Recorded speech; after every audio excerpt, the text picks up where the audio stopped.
அல்லேலூயா, அல்லேலூயா, அல்லேலூயா. கர்த்தருடைய நாமம் மகிமைப்படட்டும். கூடி வந்திருக்கிற ஒவ்வொரு தேவ பிள்ளைகளையும் ஆண்டவரும் இரட்சகருமாய் இருக்கிற இயேசு கிறிஸ்துவின் நாமத்தினாலே வாழ்த்துகிறேன். கர்த்தர் ஒவ்வொருவரையும் தாராளமாய் ஆசீர்வதிப்பாராக. சங்கீத பகுதியிலே நம்ம கேட்டது மாதிரி, கர்த்தருக்கு பயப்படுகிறவர்களே கர்த்தரை நம்புங்கள். நாமே அல்லேலூயா. உலகத்தில் ஒரு கணவனை நம்புகிறோம் இல்லையா, நல்லா நம்புகிறோம். பைக்கில் பின்னாடி எவ்வளோ தைரியமாக இருந்து போகிறோம், எந்த பாதையிலையும் பயம் இல்லாமல் போகிறப்போ அதை விட நம்மை காக்கிறவர் உறங்குவதும் இல்லை தூங்குவதும் இல்லை. ஆமே, அந்த தெய்வத்தை நம்ம என்ன செய்வோம், நம்புவோம். 100க்கு 100 என்ன செய்யுங்க, நம்புங்க. கர்த்தர் இந்த வருஷத்தின் கடைசியில் பெரிய காரியங்களை செய்வார். ஆமென், அல்லேலூயா. அநேகர் இன்னைக்கு வரல, என்னன்னு தெரியல, வருஷ கடைசியை கொண்டாடிட்டு இருக்கிறாங்களான்னு தெரியல. ஒரு சிலர் ஊருக்கு போயிருக்கிறாங்க. கர்த்தர் இருக்கிற இடங்களில் ஒவ்வொரு பிள்ளைகளையும் பாதுகாத்து கொள்ளட்டும். ஒரு சில அறிவிப்புகளை நான் சொல்ல விரும்புகிறேன். வருகிற சண்டே, ஞாயிற்றுக்கிழமை 28ஆம் தேதி 10 மணிலேருந்து நமக்கு 12:30 வரைக்கும் ஆராதனை உண்டு. அதற்கு பிற்பாடு ஆராதனை முடிந்த உடனே பிள்ளைகள் சாப்பிட்டுட்டு குழந்தைகளுக்கான இந்த சண்டே ஸ்கூல் ப்ரோக்ராம்ஸ் வச்சுருக்கிறோம். இந்த வருஷத்தில் கொஞ்ச நாள் தான் நாம் பிள்ளைகளுக்கு சண்டே கிளாஸ் எடுக்க முடிந்தது. அதனால் பிள்ளைகளை எப்படியாவது உற்சாகப்படுத்த வேண்டும் என்று எங்களுக்கு ஒரு ஆசை. பிள்ளைகள் ஒரு சில பாடல்களை பாடி அவங்களால எதை செய்ய முடியுமோ அதை கொஞ்சம் சிம்பிளாக செய்து பிள்ளைகளுக்கு காமனாக ஒரு பரிசுகளை கொடுக்க வேண்டும் என்று கர்த்தருக்குள்ளே நாங்கள் வாஞ்சிக்கிறோம். நீங்கள் எல்லோரும் வரணும். இது ஒரு ஃபஸ்ட்டு நிகழ்வு சண்டே கிளாஸ் ஊழியத்தில். அது ரொம்ப அவங்க இருந்தால் அது ஒரு பெரிய பிளஸ்ஸிங்காக இருக்குன்னு நான் கர்த்தருக்குள்ளே நம்புகிறேன். இருப்பாங்க. ஆமென், அல்லேலூயா. கர்த்தர் நல்லவர். என்ன எல்லாரையும் சொல்லுங்கள், பிள்ளைகள் எல்லாம் வாங்க. நீங்கள் ஆராதனைக்கு போகிற இடங்களுக்கு போயிட்டு பிள்ளைகள் வாங்க, கண்டிப்பாக இங்கே வாங்கன்னு நான் யாரையும் சொல்ல வரல. பிள்ளைகளை அங்கே முடிச்சுட்டு நீங்கள் அனுப்பி வைங்க. கர்த்தர் பெரிய காரியங்களை செய்வார். இந்த சண்டே கிளாஸ் பிள்ளைகளுக்காக நம்ம விசுவாசிங்க. எல்லா பிள்ளைகளும் உத்தரவாதமாக ஜெபிக்கணும். ஏன்னா இந்த நாட்களில் பிள்ளைகள் ரொம்ப தடமாறி போய் கொண்டு இருக்கிறதான ஒரு காலத்தில் நாம் வந்திருக்கிறோம். இந்த இடத்துல வந்து படிக்கிற பிள்ளைகள், இந்த இடத்துல வருகிறவர்களுடைய பிள்ளைகள், பேர பிள்ளைகள் எல்லாம் கர்த்தருக்கு பயப்படுகிற பயத்தில் வளரணும். ஆமென், அல்லேலூயா. வசனம் பிள்ளைகளுடைய இருதயத்தில் நம்ம விதைக்கணும். அந்த வசனம் விதைக்கும் போது அந்த வசனம் பிள்ளைகளை நடத்தும். ஆமென். வார்த்தை தான் கர்த்தர் பிள்ளைகளை நடத்தணும். பிள்ளைகளை பாதுகாத்து கொள்ளணும். நல்ல ஞானத்தை கொடுக்கணும். நல்லா படிக்க வேண்டிய கிருபையை கொடுக்கணும். படிக்கிற பாடங்கள் பிள்ளைகளுடைய இருதயத்தில் பதியணும், மறக்காமல் இருக்கணும். மற்ற பிள்ளைகளை சில வழி தப்பி போக பண்ணக்கூடிய சூழ்நிலைகள் கூட வரும் ஃப்ரெண்ட்ஸுங்க. ஆனால் அந்த நேரத்தில் நம்ம பிள்ளைகள், ஒரு நாள் நான் கேட்டேன் சண்டே கிளாஸில் பிள்ளைகள்கிட்ட, 1ஆம் சங்கீதம் 1ஆம் வசனத்தை சொல்லி கேட்டேன். எத்தனை பேர் துன்மார்க்கருடைய ஆலோசனையில் நடக்கல, பாவிகளுடைய வழியில் நிற்கல, பரிகாசக்காரர் உட்காரும் இடத்துல உட்காரல அப்படின்னு கேட்டோன்னே தம்பி ஆகாஷ் சொன்னேன், ஆண்டி எல்லாம் கரெக்டு, ஆனால் பையங்க பரியாசம் பண்ணுவாங்க, சில நேரம் அந்த இடத்துல இருக்க வேண்டிய சூழ்நிலை வரும். எனக்கு ரொம்ப ஒரு எக்ஸைட்டடாக இருந்தது, ஆச்சரியமாக இருந்தது, அற்புதமாக இருந்தது அவனுடைய ஆன்சர் எனக்கு. அப்போ நான் சொன்னேன், இனி அப்படிப்பட்ட இடத்துல இருந்து நீங்கள் என்ன செய்யணும், சற்று விலகி இருக்கணும். சரி ஆண்டி, நம்ம இப்போ என்ன பிள்ளைகளுக்கு போதித்து கொடுக்குறோமோ அந்த பாதையில் நம்ம பிள்ளைகள் என்ன செய்யும், வளரும். ஆமென், அல்லேலூயா. அந்த வார்த்தையாகிய கிறிஸ்து பிள்ளைகளுடைய இருதயத்தில் விதைக்கப்படும் போது அந்த வார்த்தைக்கு பின்னாடி இந்த பிள்ளைங்க பயணிக்கும். நாளைக்கு நம்ம பயமில்லாமல் பிள்ளைகளை எங்கே வேணாலும் என்ன செய்யலாம், அனுப்பலாம். எந்த இடத்துல வேணாலும் அனுப்பலாம். எந்த தியேட்டர் இருந்தாலும் நம்ம பிள்ளைகள் உள்ள போகாது. எந்த டாஸ்மாக் இருந்தாலும் அவங்களுக்கு அது கண் அந்த பக்கம் போகாது. இப்போவே நம்ம பிள்ளைகளுக்காக ஜெபிங்க. 7 பிள்ளைங்க இப்போ வராங்க. இந்த பிள்ளைகளுக்காக நீங்கள் ஜெபிங்க. இன்னும் அநேக பிள்ளைகள் வர நீங்கள் உதவியாக இருங்க, அழைச்சி கொண்டு வாங்க. பிள்ளைகள் வசனங்களை படிக்கட்டும். ஆமென், ஜெபிங்க. பிள்ளைங்க அதிகமாக ஜெபிங்க. நம்ம அதுக்காக ஊக்குவிப்போம். கர்த்தர் பெரிய காரியங்களை செய்வார். இப்போ 28ஆம் தேதி மத்தியானம் அந்த ஃபங்க்ஷன் நடக்கும். எல்லாரும் ஒத்துழைப்பு தாங்க, வாங்க, ஜெபிங்க. எந்த தடையும் இல்லாதபடி எல்லா பிள்ளைகளும் வரணும். பிள்ளைகளுக்கு எந்த பலவீனமும் தாக்கக்கூடாது. ஜெபித்து கொள்ளுங்க. பிள்ளைகள் ஸ்கூலுக்கு போகும்போது வரும்போதெல்லாம் கர்த்தருடைய பாதுகாவல் கூட இருக்கணும். எல்லா பிள்ளைகளையும் நினச்சி நீங்கள் ஜெபிங்க. எல்லா பிள்ளைகளுடைய பேரை நான் உங்களுக்கு எழுதி தருவேன், விசுவாசிங்க. அந்த பிள்ளைகளுடைய பேரை பைபிளுக்குள்ளே வச்சு ஒவ்வொரு நாளும் நீங்கள் என்ன செய்யணும், ஜெபிக்கணும். கர்த்தர் நமக்கு தந்திருக்கிற பிள்ளைகளுக்கு உத்தரவாதம் நமக்கு உண்டு. எங்களுக்கு மட்டும் இல்லை, உங்களுக்கும் உத்தரவாதம் உண்டு. யாரோ பெற்ற பிள்ளைன்னு இல்லை. ஆமென், அல்லேலூயா. கர்த்தர் தந்த பிள்ளைகள் நம்மக்கிட்ட வராங்க. அந்த பிள்ளைகள் பரலோகத்தில் ஒரு நாள் போகும்போது கர்த்தர் கேட்பாரு, இந்த பிள்ளைகளுக்காக எத்தனை பேர் ஜெபிச்சிங்க. ஆமென். அந்த நேரம் ஆண்டவரே பிள்ளைகள் சண்டே கிளாஸுக்கு தானே போச்சு, அது ஊழியக்காரங்க வேலை, எங்களுக்கு இதில் பங்கும் இல்லை பாத்தியமும் இல்லைன்னு யாரும் சொல்லி ஒழிய முடியாது. எல்லா பிள்ளைகளும் நம்ம பிள்ளைங்க, எல்லா பிள்ளைங்களும் நம்ம பிள்ளைங்க. அது மாதிரி இங்கே வர அத்தனை பேருடைய பிள்ளைகள், பேர பிள்ளைகள் எல்லாருமே நமக்குரியவங்க. எல்லாருக்காகவும் நம்ம ஜெபிக்கணும், ஜெபித்து கொள்ளுங்க. அந்த டியூஸ்டே 30ஆம் தேதி ஒரு நாள் ஃபாஸ்டிங் இருந்து ஜெபிக்கலாம் என்று கர்த்தருக்குள்ளே நான் வாஞ்சிக்கிறேன். கடந்த வாரத்தில் ஃபாஸ்டிங் முடித்தேன். ஆனாலும் ஆவியானவர் என் இருதயத்தில் பிரகாசிப்பித்தபடியால் இனி 2025 நான் உபவாசம் இருந்து ஜெபிக்கிறேன்னு நினச்சா கூட நம்ம நினைக்கலாம், ஆனால் டைம் நமக்கு வராது. அந்த டேட் அந்த 31 அது க்ளோஸ். இல்லாண்டவரை 32 தந்திருந்தா நான் ஜெபிப்பேனே, இல்லை. அந்த 30ஆம் தேதி செவ்வாய்க்கிழமை ஃபுல் டே நான் இந்த இடத்துல இருந்து ஜெபிக்க கர்த்தருக்குள்ளே விரும்புகிறேன். முடிஞ்சவங்க வேலைக்கு போகிறவங்க போங்க, உங்களுக்கு எப்போ டைம் கிடைக்குதோ. காலையில் 10 o'clockலேருந்து மத்தியானம் கொஞ்சம் ஒரு பிரேக்கு, அதுக்கப்புறமாக திருப்பியும் ஒரு 5 o'clock அதை ஸ்டார்ட் பண்ணி ஒரு 8 o'clock வரைக்கும் அந்த ப்ரேயர் நடக்கும். Only prayer. கர்த்தர் ஏதாவது வார்த்தையை தந்தால் மாத்திரமே வார்த்தைகள் சொல்லப்படும். மற்றபடி நமக்காக, நம்ம பிள்ளைகளுக்காக, குடும்பங்களுக்காக கர்த்தருக்கு நன்றி சொல்லுகிற ஒரு ஜெபமாக அந்த ஜெபம் நடக்கும். ஆமென். ஹல்லேலூயா. முடிந்த வரைக்கும் காலையில் வர முடியலன்னா கூட ஈவினிங் கூட நீங்கள் வந்திருந்து என்ன செய்யலாம், ஜெபிக்கலாம். நமக்காக, நம்ம குடும்பத்துக்காக கர்த்தருக்கு நன்றி செலுத்துங்க. வருகிற புதிய வருஷம் நமக்கு ஆசீர்வாதமாக, நன்மையாக, எல்லாத்தை விட சமாதானமாக ஜீவனம் பண்ண வேண்டும். அதற்கான ஒரு நாள் ஜெபம் இந்த இடத்திலே நடக்கும் என்பதை தெரிவித்துக் கொள்கிறேன். மற்றபடி புதிய அறிவிப்புகள் சண்டே உங்களுக்கு அறிவிக்கப்படும். கர்த்தர் எல்லாரையும் தாராளமாய் ஆசீர்வதிப்பார். கடந்த நாளிலேயும் நான் உங்களுக்கு அறிவித்தபடி அந்த 100 பேருக்கு ஆகாரம் கொடுக்கும்படி என் தேவன் உதவி செய்தார். ஆமென். எல்லா மகிமையும் என் தேவனுக்கு. தெருவில் எல்லாம் கடந்து போன போது, ஒரு சில வீடுகளில் கடந்து போன போது ரொம்ப கஷ்டமான சூழ்நிலை காணப்பட்டது. ரொம்ப வேதனையான அனுபவம். ஒரு நேரம் ஆகாரம் இல்லாமல் தெருவில் சின்ன டீனேஜ் பிள்ளைங்களை பார்த்தப்போ, இந்த கோட்டார் சைடு ரயில்வே ஸ்டேஷன் பக்கத்தில் 2 பிள்ளைங்களை பார்த்தப்போ என் கண்ணில் இருந்து கண்ணீர் வந்தது. அந்த பிள்ளைங்களுடைய செல்ஃபோனில் சார்ஜ் இல்லை. அந்த பிள்ளைங்க நார்த்தில் உள்ள பிள்ளைங்க, கண்டிப்பாக நான் உங்களை வந்து சந்திப்பேன், உங்களை கூட்டிகிட்டு வருவேன். ட்ரெஸ் கூட இல்லை. ஒரு பையனுக்கு ஒரு 15 வயது இருக்கும், ஒரு பையனுக்கு ஒரு 8-9 வயசு இருக்கும். எங்கப்பா இருக்கிறீங்க? அக்கா இந்த தெருவில் தான் இருக்கிறோம், அப்பா அம்மா எல்லாம் இங்கே தான் ஏதாவது பொறுக்கி சாப்பிட்டு அப்படி இருக்கிறோம். தம்பி உன்னை நான் கூட்டிகிட்டு வருவேன்டா, உனக்கு ட்ரெஸ் எல்லாம் எடுத்து தந்து உன்னை கூட்டிகிட்டு வருவேன்னு சொல்லிட்டு வந்திருக்கிறேன். கண்டிப்பாக சீக்கிரமாக அனுப்பி எனக்கு நீ இந்த இடத்துல தானா இருப்ப அப்படின்னு கேட்டேன். ஆமாக்கா இந்த இடத்துல தான் இருப்பேன். தமிழ் தெரியுமா? கொஞ்சம் கொஞ்சம் தெரியும், மற்றபடி ஹிந்தி தான் தெரியும். நாங்கள் இப்படி தான் பிழைச்சிட்டு இருக்கிறோம் அப்படின்னா எனக்கு ரொம்ப. நம்ம வீட்டில் ஒரு பிள்ளை 15 வயசு, ஒரு 8-9 வயசு பிள்ளைங்க ஆகாரம் இல்லாமல், ட்ரெஸ் இல்லாமல் தெருவில் இன்னொரு இடத்துல கையேந்தி கொண்டு இருக்கிற அனுபவம் தமிழ்நாட்டில் நாகர்கோவில் பட்டணத்தில் இருக்குது. வெளியே போனால் தான் தெரிகிறது ஒரு சூழ்நிலைகளை. அநேகருக்கு ஜெபிக்க கர்த்தர் உதவி செய்தார். எல்லாவற்றுக்கும் மேலாக ஆண்டுடைய வார்த்தை அந்த ட்ராக்ஸ் கொடுக்க கர்த்தர் உதவி செய்தார். அது ஒரு பெரும் பாக்கியமாக நான் நினைக்கிறேன். இதில் ஒரு முக்கியமான விஷயம் என்னன்னா, நான் எழுதின இந்த ட்ராக்ஸ் வந்து உலக ரட்சகர் இயேசுங்கிறதான இந்த ட்ராக்ஸ் கொஞ்சம் தயக்கமாக இருந்தது. ஏன்னா மண்டையில் விபூதி போட்டவங்க, நல்ல உத்திராட்ச மாலை எல்லாம் போட்டவங்க, காவி போட்டுட்டு வந்தாங்க. அன்போடு அவங்கள்ட்ட கேட்டேன், எங்களுக்கு சாப்பாடு வேணுமா? கொடுங்க அப்படின்னாங்க. சாப்பாடு கூட உலக ரட்சகர் இயேசுவின் கையில் கொடுத்தேன். ஆமென். ஹல்லேலூயா. அந்த வார்த்தைகள் வாசிங்கன்னு. அதில் ஒருத்தர் காவி வஸ்திரம் போட்டு ஃபுல்லாக பட்டை போட்டு ஃபுல்லாக மாலை போட்டிருக்காரு. ஆகாரத்தை கொடுத்து விட்டு அந்த ட்ராக்ஸை கொடுத்து அவர் அந்த ரோட்லேயே நின்று அதை வாசிக்க ஆரம்பித்தார். இந்த இருதயமெல்லாம் நொறுங்கி போனது. ஆண்டவரே, இன்னும் அடிக்கடி இப்படிப்பட்டதான காரியங்கள் செய்ய கர்த்தர் உதவி செய்ய வேண்டும். ஏன்னா வெறும் ட்ராக்ஸாக பைபிளாக கொடுத்தா யாரும் என்ன செய்ய மாட்டாங்க, வாங்க மாட்டாங்க. ஏதாவது நம்ம என்ன செய்யணும், கூட கொடுக்கணும். இது எங்களுடைய பேர் பிரஸ்தாபத்திற்கா, இது ஏதோ இவங்க பப்ளிக்கில் வரணும், நோ நோ நோ, யாரும் அப்படி மனசில் கூட நினைக்காதுங்க. நன்மை செய்ய உனக்கு திராணி இருக்கும்போது அதை செய்ய தகுந்தவர்களுக்கு செய்யாமல் இராது. ஆமென். வசனம் சொல்லுது, ஏழைக்கு இறங்குகிறவன் கர்த்தருக்கு கடன் கொடுக்கிறான், கர்த்தர் என்ன செய்வாராம், திருப்பி கொடுப்பாராம். ஒவ்வொரு சூழ்நிலைகள்லையும் காலையில் நாங்கள் இந்த இடத்துல 10 o'clock வேலைகளை ஆரம்பித்தோம். கிட்டத்தட்ட 4 o'clock வரைக்கும் வெளியே வெயிலில் நாங்கள் சுற்றினோம். கர்த்தர் கிருபையாய் பாதுகாத்தார்.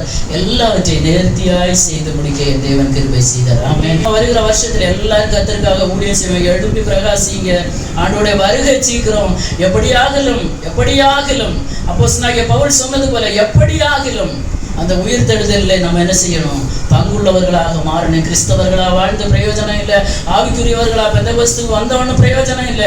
எப்படியாக கர்த்தருக்கு பிரியமாக வாழ்ந்து ஓட்டத்தை ஜெயமோடு ஓடி முடிக்க எல்லாரும் நம்ம பிரயாசப்படணும். இப்போ காண்கிறது போல பரலோகத்தில் நம்ம ஒருமித்து கர்த்தரை என்ன செய்யணும்? மகிமைப்படுத்தணும். அதற்கு கர்த்தர் உதவி செய்வார். புதுசாக வந்திருக்கிற அன்பான சகோதரிக்காக கர்த்தரை துதிக்கிறேன். கர்த்தர் அதிகமாய் ஆசீர்வதிப்பாராக. இன்னும் புதிய புதிய ஆத்துமாக்களுக்காக ஜெபிங்க. கர்த்தரால் யார் யாரை கர்த்தர் முன்குறித்திருக்கிறாரோ அவங்களெல்லாம் கர்த்தர் என்ன செய்வார்? கொண்டு வருவார். எந்த சந்தேகமும் இல்லை. அல்லேலூயா. கர்த்தருடைய வார்த்தைக்கு நேராக நம்ம கடந்து போவோம். இன்னைக்கு நம்ம பிரசங்கம் கேட்கறது தான். ஒரு பிரசங்கம் என்பது நான் நினைப்பேன், ஆண்டவரை பிரசங்கம் எல்லாரும் தான் பண்ணலாம். இப்போ இருக்கிற எல்லாரும் விட்டாலும் எல்லாரும் என்ன செய்வீங்க? பண்ணுவீங்க. மணிக்கூர் கணக்காக பண்ண வேண்டியவங்க இருக்கிறீங்க. ஒரு வசனத்தை தந்து முன்ன விட்டா போதும், எல்லாரும் பண்ணுவீங்க. ஆனால் ஒரு மெசேஜ் கொடுக்கும்போது ஒன்றில் ஒரு நெருக்கப்படுகிற ஒரு ஆத்மாவுடைய இருதயத்தை தொடணும். ஒரு உடைஞ்சு போயிருக்கிற ஆத்மாவை என்ன செய்யணும்? உருவாக்கணும், காயம் கட்டணும். இன்னொன்று, ஒரு பாவத்தில் இல்லைன்னா அடிமைத்தனத்தில் இருக்கிற ஒரு ஆத்மாவை எச்சரிக்கணும். இதுதான் என்னது? மெசேஜ். அல்லேலூயா. ஒரு விதத்தில் காயப்பட்டு வந்திருக்கிறீங்கன்னா அந்த காயத்தை கட்டுகிறதாக இருக்கணும். ஆமென். இல்லை ஏதோ ஒரு அடிமைத்தனத்தில் இருக்கிறோமா, அதிலிருந்து விடுவிக்கிறதாக இருக்கணும் கர்த்தருடைய வார்த்தை. இந்த மாலை வேளையிலே கர்த்தருடைய பரிசுத்த ஆவியானவர்களோடு பேசுவார் என்பதில் எந்த சந்தேகமும் இல்லை. மிக வேகமாக நம்ம வாசிக்கலாம். ஆதியாகமத்தின் புஸ்தகம் 22வது அதிகாரம் அதனுடைய 14வது வசனம். சத்தமாயாராவது வாசிங்க. ஆபிரகாம் அந்த இடத்துக்கு யெகோவா ஈரே என்று பெயரிட்டான். அதனாலே கர்த்தருடைய பர்வதத்தில் காத்துக் கொள்ளப்படும் என்று இந்நாள் வரைக்கும் சொல்லப்பட்டு வருகிறது. ஆமென். ஹல்லேலூயா. ஹல்லேலூயா. ஆபிரகாம் அந்த இடத்துக்கு யெகோவா ஈரே என்று பெயரிட்டார். அதனாலே கர்த்தருடைய பர்வதத்திலே பார்த்து கொள்ளப்படும் என்று இந்நாள் வரைக்கும் என்னப்படுகிறது? சொல்லப்பட்டு வருகிறது. இன்னைக்கு கர்த்தர் உங்களோடு பேசுகிற வார்த்தை யெகோவா ஈரே. ஆமென். அல்லேலூயா. நம்மளால எதுவும் செய்ய முடியாது. கர்த்தர் எல்லாம் பார்த்து கொள்வார். யெகோவா ஈரே என்றால் கர்த்தர் எல்லாம் பார்த்து கொள்வார். எல்லாம் பார்த்து கொள்வார். கடனா பார்த்து கொள்வார், பலவீனமா பார்த்து கொள்வார், பிரச்சனையா பார்த்து கொள்வார். ஆமென். ஏதோ ஒரு சூழ்நிலையில இதிலிருந்து வெளியே வர முடியலையா, கர்த்தர் எல்லாவற்றையும் என்ன செய்வார்? இந்த வார்த்தையை கர்த்தர் திட்டவும் தெளிவுமாக என் இடத்திலே பிரகாசிப்பித்தார். அதனாலதான் இந்த வார்த்தையை நான் ரொம்ப நேரம் இருந்து இதை தியானிக்கவும் இதிலிருந்து ஒரு 3 காரியங்களை உங்களோடு கூட பகிர்ந்து கொள்ள நான் ஆசைப்படுகிறேன். ஆமென். அல்லேலூயா. பார்த்து கொள்வார்னா, ஒருத்தங்க என்ன பார்த்து ஏமா உன் காரியத்தை எல்லாம் நான் பார்த்து கொள்கிறேன்னு சொன்னா அவங்க என்னை விட எப்படி இருக்கணும்? என்னை விட ஐஸ்வர்யம் உள்ளவங்களா இருக்கணும். ஃபினான்ஷியலி பணத்தினால என்ன உதவணும்னா என்னை விட ஐஸ்வர்யத்துல அதிகம் உள்ளவங்களா இருக்கணும். இன்னொன்னு பிசிக்கலி எப்படி இருக்கணும்? என்னை விட பலவான்களா இருக்கணும். இன்னொன்னு மென்டலி, நான் இப்போ ஒரு மைண்டு ரொம்ப குழம்பி போயிருக்கிறேன்னா அவங்களும் குழம்பி போயிருந்தாங்கன்னா என்ன செய்ய முடியாது? ஆறுதல் படுத்த முடியாது. என்னை விட எல்லாற்றிலும் மேன்மையான ஒருத்தங்க தான் என்னை பார்த்து சொல்ல முடியும், ஏமா உன் காரியத்தை நான் பார்த்து கொள்கிறேன். அப்படி இந்த உலகத்துல உனக்குள்ள எல்லாற்றையும் நான் பார்த்து கொள்கிறேன் என்று சொல்லுகிற ஒருவர் உண்டுன்னா யாராவது சொல்லுங்களேன். எனக்கு தெரியும். ஆனா எல்லாவற்றையும் நமக்கு தரணும்னு ஒருத்தர் நினைக்கணும்னா அவர் நம்மை விட எல்லாவற்றிலும் எப்படி இருக்கணும்? மேலானவராக இருக்கணும். அப்படி மேலான ஒருத்தர் இருக்கிறார். அவர் தான் நம்முடைய கர்த்தராகிய இயேசு கிறிஸ்து. ஆமென். ஹல்லேலூயா. அவர் இன்னைக்கு நம்மளை பார்த்து சொல்லுகிறார், நான் எல்லாம் பார்த்துக்கொள்வேன். நம்பிக்கை இருக்கா? நான் எல்லாம் பார்த்து கொள்ளுவேன். யெகோவா ஈரே. இந்த கடைசி வார வெள்ளிக்கிழமை அப்படியே மனசுல எழுதிக்கிடுங்க. யெகோவா ஈரே. கர்த்தர் எல்லாம் பார்த்து கொள்வார். பார்த்து கொள்வார்னா கர்த்தர் 3 காரியங்கள். கர்த்தர் எல்லாம் கவனித்துக் கொள்வார். முதலாவது கர்த்தர் என்ன செய்வார்? கவனித்துக் கொள்வார். 2வதாக கர்த்தர் என்ன செய்வார்? நம்மளை பொறுப்பேற்றுக் கொள்வார். 3 காரியங்கள் இதுல வருகிறது. கர்த்தர் என்ன செய்வார்? பொறுப்பேற்றுக் கொள்வார். அடுத்து 3வதாக ஒரு காரியம் வருகிறது. கர்த்தர் நம்மை பாதுகாத்துக் கொள்வார். இந்த பார்த்து கொள்வார் என்கிறதான இந்த அர்த்தத்துல 1 கவனிப்பார், 2 என்ன செய்வார்? பொறுப்பேற்றுக் கொள்வார். ஒருத்தர் நான் எல்லாம் பார்த்துக் கொள்கிறேன்னா அவர் தான் நமக்கு என்னது? பொறுப்பு. இன்னொன்னு கவனிக்கிறது யாருதான்? நமக்கு இப்போ கர்த்தர் பிள்ளைகளை தந்திருக்கிறார். இந்த பிள்ளைகளை கவனிக்கிறது யாரு? பெற்றோர்னு சொன்னாலும் கூடுதல் பொறுப்பு யார்கிட்ட இருக்கிறது? ஒரு தகையாரிடத்துல இருக்கிறது. கவனிக்கணும், அவங்க சாப்பிட்றாங்களா, ட்ரெஸ் எல்லாம் எப்படி ஒழுங்கா போடுறாங்களா, அவங்க உடம்பு நல்லா எப்படி இருக்கிறது, இதெல்லாம் கவனிக்க வேண்டியது ஒரு பெண்களுடைய பொறுப்பு இல்லையா? அப்போ ஒரு பொறுப்பு இருக்கிறதுன்னா நான் பார்த்துக்கொள்வேன் என்று சொன்னா கவனிக்கணும், பொறுப்பேற்றுக் கொள்ளணும், மூன்றாவதாக பாதுகாத்து கொள்ளணும். இந்த மூன்று ஒரே ஒரு நபரிடத்துல இருந்துதான் நமக்கு கிடைக்கும். ஆமென், ஹல்லேலூயா. அது இயேசு மாத்திரமே. அவர் நம்ம பார்த்து சொல்லுவார், the Lord will be care of me. Amen, hallelujah. provide me. ஆமென், ஹல்லேலூயா. அடுத்த ப்ரொடெக்ஷன் அவர்கிட்ட தான் இருக்கிறது. ஆமென். அவர் இல்லாமல் நம்மளால எதுவும் செய்ய முடியாது. நம்ம சில நேரங்களில் அடிச்சு பிறண்டு, ஆண்டவரே நம்ம சுய பலத்தினால இதுக்கு நான் என்ன தீர்வை கண்டுபிடிக்க முடியும் என்று இன்னைக்கு குழம்பி போயிருக்கிறீங்கன்னா கர்த்தர் சொல்கிறார், உன்னால ஒண்ணும் முடியாதுமா, நான் பார்த்து கொள்ளுவேன், யெகோவா ஈரே. ஆமென், ஹல்லேலூயா. கர்த்தர் கவனிக்கிற தேவன். எல்லாவற்றையும் ஒரு தேவ பிள்ளைய ஆண்டவர் கவனிக்கிறார். நம்ம பார்வையை கவனிக்கிறார், நம்ம பேசுறதை கவனிக்கிறார், நம்ம நடக்கைகளை கவனிக்கிறார், நம்ம செய்கைகளை கவனிக்கிறார், நம்ம என்ன ஜெபிக்கிறோம் என்கிறதை கர்த்தர் என்ன செய்கிறார்?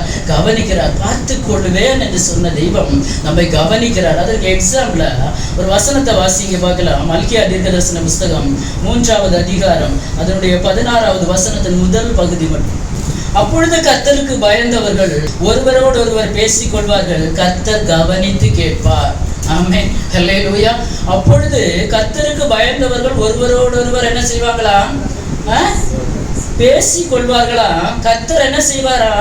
கவனித்து கேட்பார். அப்ப கர்த்தருக்கு பயப்படுகிற ஒரு தேவ பிள்ளை பேசுகிறத கூட கர்த்தர் என்ன செய்வாராம்? கவனித்து கேட்பாராம். ஆமென்.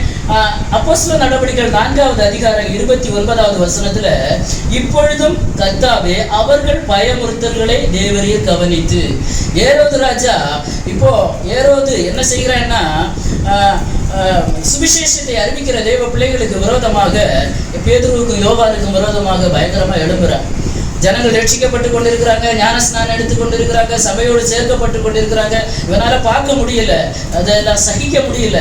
அந்த நேரத்துல பயங்கர பிரச்சனை, இவங்களை எப்படியாவது கொல்லணும், இல்லைன்னா ஜெயில போடணும்னு வகை தேடி கொண்டு இருக்கும்போது இவங்க சொல்லுறாங்க கர்த்தரை பார்த்து, கர்த்தாவே அவர்கள் பயமுறுத்தல்களை தேவரீர் கவனித்து. உங்களை இன்னைக்கு யாரு பயமுறுத்தி கொண்டு இருக்கிறாங்களோ அதெல்லாம் கர்த்தருக்கு பயப்படுகிறவங்களா இருந்தீங்கன்னா, கர்த்தருக்கு பயப்படுகிறவன்னா கர்த்தருடைய வார்த்தைக்கு என்ன செய்யணும்? கீழ்ப்படியணும். அப்படிப்பட்ட தேவ பிள்ளைய உலகத்துல ஒரு மனுஷன் பயமுறுத்தினா கர்த்தர் பார்த்து கொண்டு இருக்க மாட்டார், அவர் கவனிப்பார். ஆமென், ஹல்லேலூயா. அவர் கவனிப்பார், கண்டிப்பா கவனிப்பார். ஐயோ, என் பிள்ளைய நீ பயமுறுத்த நீ யாரு? இன்னைக்கு நம்ம பிள்ளைதான் ரோட்ல போயிட்டு இருக்குது. ரோட்ல இன்னொரு பெரிய பையனா இருக்கட்டும், இல்லைன்னா நமக்கு தெரிஞ்சவங்க யாராவது ஏதோ ஒரு பயமுறுத்தி அனுப்புனாங்க. பிள்ளை பயந்து ஓடி அம்மாட்ட வந்து சொல்றாரு, அம்மா இந்த ஆள் என்ன செஞ்சுட்டாங்க, விட்டு வைப்பீங்களா? நான் என்ன செய்ய மக்கள கேக்கு, நீ என்ன செய்யாத, பயப்படாதடா, அதெல்லாம் ஒன்றும் இல்லைடா, ஒரு சுக்கம் இல்லைடா. மலையாளத்தில் சொல்ல போனா ஒன்றும் இல்லை, நீ பயப்படாத, உனக்காக நான் கேட்குறேன். ஒரு பெற்றோராகிய நம்ம கேட்போம்னா, சர்வத்தையும் சிருஷ்டித்த சர்வ வல்லமை உள்ள தேவனுக்கு பயப்படுகிற நம்ம காரியத்தை, நம்ம எந்த காரியங்கள் இன்னைக்கு பயமுறுத்தி கொண்டிருக்கிறதோ, பயந்து நடுங்கி கொண்டிருக்கிறீங்களோ, ஏதோ ஒரு விஷயத்துல ஆண்டவரே இதுல இருந்து எப்படி அப்பா இந்த மனுஷனுக்கு நான் பயப்படுகிறேன், இல்லை பயப்படாதுங்க, கர்த்தர் கவனித்து கேட்கிற தேவன், கவனித்து பார்ப்பார். கர்த்தருக்கு நான் பயப்படுகிற பயம் ஒரு தேவ பிள்ளைகளுக்கு எப்போதும் இருக்கட்டும், எப்போதும் இருக்கட்டும். ஆண்டவர் என்னை கவனித்து கொண்டிருக்கிறார் என்கிறதான ஒரு பயம் நமக்குள்ள இருக்கணும். ஆமென். அன்னாள் ஜெபித்தாங்க, அப்படித்தானே? அன்னாள் ஜெபித்தாங்க. வசனங்களை நான் எடுக்க விரும்பல. 1 சாமுவேல் 1ஆம் அதிகாரம் 2வது வசனத்துல 6வது வசனத்துல எல்லாம் பார்க்கும்போது, எல்கானாய்க்கு 2 மனைவிகள், ஒருத்தி பேர் அன்னாள், இன்னொருத்தி பெனினாள். நமக்கு எல்லாருக்கும் தெரியும், பெனினாளுக்கு பிள்ளைகள் இருந்தது, அன்னாளுக்கு பிள்ளைகள் இல்லை. அதனால அவ சக்கலத்தை அவளை என்ன செய்தா? விசனப்படுத்தினா, துக்கப்படுத்தினா. அன்னாள் கர்த்தருக்கு பயப்படுகிறவங்களா இருந்தாங்க. ஆனா புருஷன் எல்லாத்தை விட நல்லா சிநேகித்தார். அவர் சொல்றாரு, 10 பிள்ளைகளை பார்க்கல நான் உனக்கு அதிகம் இல்லையா? நீர் ஒண்ணு எனக்கு விசேஷம் இல்லை, எனக்கு வேதனை எனக்கு இல்ல தெரியும், எனக்கு என்ன வேணும்? ஒரு குழந்தை வேணும். அவ என்ன செய்யறா? நித்தம் துக்கப்படுத்துகிறா, என்ன விசனப்படுத்தி கொண்டே இருக்கிறாள். ஆனா கர்த்தர் அமைதியா இருக்க. அன்னாளுடைய கற்பத்தை அடைத்தது யாருதான்? கர்த்தர் தான். சில நேரங்கள்ல சிலதை தடை பண்ணி வைக்கிறது கர்த்தர் தான். எதுக்கு தெரியுமா? தேவ சமூகத்துல நீ போய் அழணும்னு கர்த்தர் விரும்புகிறார். ஆமென். தேவ சமூகத்துல நீ போய் முழங்கால் படியிட்டு இருதயத்தின் ஆழத்திலிருந்து அன்னாள் இப்ப போய் ஜெபிக்கிறாங்க. ஆசாரியனாகிய ஏலியும் இருக்கிறார். அண்ணா போய் ஜெபிக்கிறாங்க. எதை பற்றியும் கவலைப்படல. புருஷன் தான் ஆறுதல் படுத்துட்டேன், ஆனா கிடைக்க வேண்டியது கிடைக்கிறது வரைக்கும் நமக்கு என்னவா இருக்கும்? துக்கமா இருக்கு. வீட்டுக்கு போனா அவ ஏசுறா, அவ பிள்ளை எடுத்து வச்சு கொஞ்சிறா, இவ பார்த்துட்டு எப்படி இருப்பா? எப்படி இருக்கு அந்த சூழ்நிலை? நம்ம அந்த சூழ்நிலையை கடந்து வரல. அதை கடந்து வருகிற பிள்ளைகளுக்கு தான் அந்த வேதனை புரியும். ஹல்லேலூயா. ஒரே வீட்டுக்குள்ள ஒருத்தி வேதனைப்படுத்தும் போது அது எவ்வளவு வேதனை இல்லையா? அப்போ இவங்களுக்கு ஒண்ணு தெரிஞ்சது, தேவ சமூகத்துல போய் ஜெபிக்க ஆரம்பித்தாங்க. வாய் மட்டும் அசைஞ்சுது, வேர்ட்ஸ் ஒன்றும் வரல. இருதயம் உடைச்சு ஜெபிச்சாங்க. ஆனா பாஸ்டருக்கும் தெரியல. அவர் என்ன சொல்றாரு? குடிச்சு வெறிச்சு போயிருக்கிறியே. ஹல்லேலூயா. அதை கூட பொருட்படுத்தல. அவங்க சொல்றாங்க, நான் மனக்லேஷமுள்ள ஸ்திரீ. ஒரே ஒரு வார்த்தையை சொல்றாங்க, நான் என் ஆண்டவரிடத்துல என் இருதயத்தை ஊற்றி விட்டேன். அந்த ரெண்டுக்குள்ள டிஃபரெண்ட் நான் சொல்ல வரேன். ஒரு மனுஷன் அண்ணாளுடைய வாயை தான் கவனிச்சார். வாய் முணுமுணுத்து கொண்டிருக்கிறது. இவன் என்னமோ நல்லா குடிச்சு வந்திருந்து புலம்புறாங்க. ஆனா அவ சொல்ற, இல்லையா, என் இருதயம் யாரோடு பேசி கொண்டிருக்கிறது? கர்த்தரோடு பேசி கொண்டிருக்கிறது. தேவ பிள்ளைகளை, வாய் முணுமுணுத்தாலும், இருதயத்திலிருந்து ஏக்கங்கள் வந்தாலும், பெருமூச்சுகள் வந்தாலும், ஒரு மனுஷன் பார்க்கிறான்னு சொல்லி அதெல்லாம் விட்டு விடாதுங்க. தேவ சமூகத்துல ஜெபிக்கணுமா? எப்படி ஜெபிக்கணுமா? ஜெபிங்க. மனுஷன் வாயை பார்ப்பான், கர்த்தர் இருதயத்தை பார்ப்பார். ஆமென். கர்த்தர் அன்னாளுடைய இருதயத்தை கவனித்து பார்த்தார். ஏலி வாயை கவனிச்சு பார்த்துட்டு இருக்காரு. இவன் என்னதான் ஒரு வார்த்தையாவது வெளியே வந்தா நம்ம கண்டுபிடிச்சிடலாம். எதுக்கு ஜெபிக்கிறாங்க? இல்லை, எந்த வார்த்தையும் வரல. இருதயம் மாத்திரம் நொறுங்குறது. கர்த்தர் இருதயத்தின் ஆழங்களை அறிகிற தேவன், நிறுத்து பார்க்கிற தேவன். என் நாவல் சொல் பிறவாததற்கு முன்னே இதோ கர்த்தாவே அதெல்லாம் நீர் என்ன செய்திருக்கிறீர்? அறிந்திருக்கிறீர். அன்னாளுடைய வாயில எந்த வேர்டும் வரல, எந்த சொல்லும் பிறக்கல. ஆனா பிறக்குக்கு முன்ன நம்ம என்ன பேச போகிறோம் என்பது நம்முடைய ராஜாவுக்கு தெரியும். ஆமென். ஹல்லேலூயா. தேவ பிள்ளைகளே, இன்னைக்கு தேவ சமூகத்துல நொறுங்கி ஜெபிக்கிறீங்களே, மனுஷ முகத்தை தான் பார்ப்பான், ஆனா இருதயத்தை பார்க்கிற ஒரு கர்த்தர், கவனிக்கிற தேவன். எல்லாம் பார்த்து கொள்வேன் என்று சொன்னவர், அவர் முதலாவதாக நம்மை கவனித்து பார்ப்பார். ஆமென். ஆபிரகாம் போறார், ஈசாக்கை கூட்டிக் கொண்டு வழியில கேட்க, அந்த பையன் 14 வயசுன்னு நினைக்கிறேன், அந்த பையன் கேட்கிறான், அப்பா வரகு இருக்கிறது, நெருப்பு இருக்கிறது, பலிக்கான ஆடு எங்கே? அவர் சொல்ல, கர்த்தர் பார்த்து கொள்வார். ஆமென். சும்மா இல்ல, யெகோவா ஈரேன்னு பெயர் போட்டார். ஆமென். கர்த்தர் பார்த்து கொள்வார். அதே மாதிரி கர்த்தர் பார்த்து கொண்டாரா இல்லையா? கிரிட்டிக்கல் சிச்சுவேஷன், பிள்ளைய பலி கொடுக்கணும். பிள்ளைகிட்ட சொல்ல முடியுமா? தாயார்கிட்ட சொல்ல முடியுமா? அப்படின்னா ஆபிரகாம் பாடு, அதோ இது நீர் வேணும்னா போய் என்ன செய்ய, தன்னாலே வெட்டி செத்து போகும் என் பிள்ளை எனக்கு. அப்படிதான் சொல்லுவாங்க. நம்ம யாரும் என்ன செய்ய மாட்டோம், சம்மதிக்க மாட்டோம். ஆனா யாரிடமே சொல்லாம பிள்ளையை கூட்டி கொண்டு போன ஆபிரகாம் சொல்றாரு, எப்ப அது கர்த்தர் பார்த்து கொள்வார். ஆமே. இந்த சூழ்நிலையில ஆபிரகாமால சொல்ல முடிஞ்சதுன்னா உங்களுக்கு இருக்கிற சூழ்நிலை பெருசே இல்லை. ஆமென். வாழ்வா சாவா, வாழ்வா சாவா.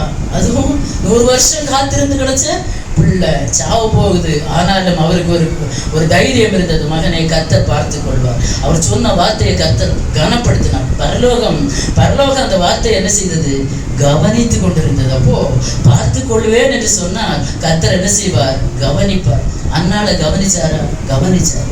கடைசியில ஏலிக்கு கர்த்தர் வெளிப்படுத்தி கொடுத்தார். ஏலி என்ன சொல்றாரு தெரியுமா? அந்த ஒரு வசனத்தை வாசிங்க. 1 சாமுவேல் புத்தகம் 1ஆவது அதிகாரம் 17வது வசனம் வாசிங்க.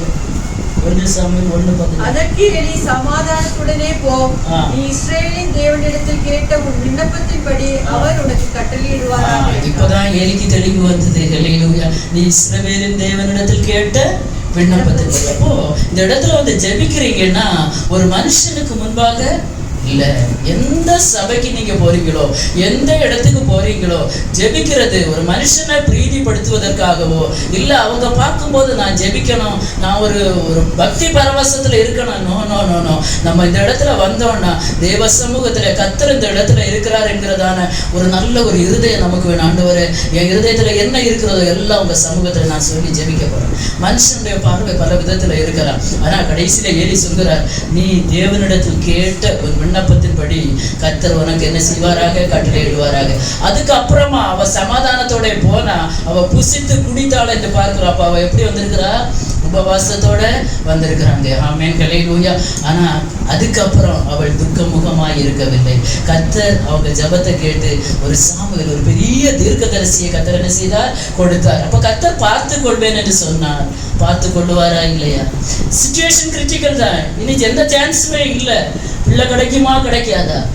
ஆபிரகாமுக்கு ஈசாக்கு கிடைப்பானா இல்லையா தெரியாது. ஆனா விசுவாசித்தார். விசுவாசிக்கிறவங்களுக்கு அது நீதியாக எண்ணப்படும். அந்த விசுவாசத்தை கர்த்தர் என்ன செய்வார்?